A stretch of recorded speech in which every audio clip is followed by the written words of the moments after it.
ஆங்கிலேயர்கள் கைது பண்ற ஒரு பர்சனு அவங்களே விசாரணை நடத்துறாங்க, தீர்ப்பு அவங்கள கொடுக்குற இடத்துல இருக்காங்கன்னா வேற என்ன தீர்ப்பு நம்ம எதிர்பார்க்க முடியும்? குற்றவாளின்னு சொல்லிட்டாங்க.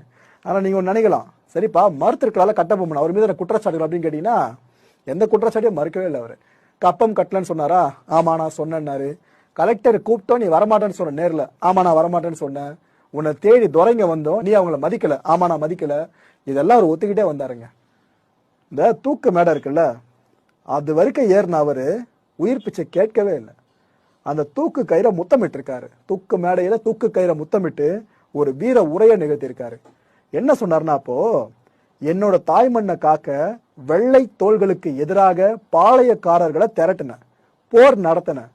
இப்படி சாவறதை விட பாஞ்சாலங்குறிச்சி கோட்டையை பாதுகாக்கிறதுக்காக போர் செஞ்சு நான் அதுல செத்து இருக்கலாம் அப்படின்னு சொன்னாரு. புன் முறுவலோடு இந்த தூக்கு கயிறுக்கு முத்தமிட்ட இந்த பாஞ்சாலங்குறிச்சியோட வேந்தர் தூக்கிலிடப்பட்டாருங்க. 17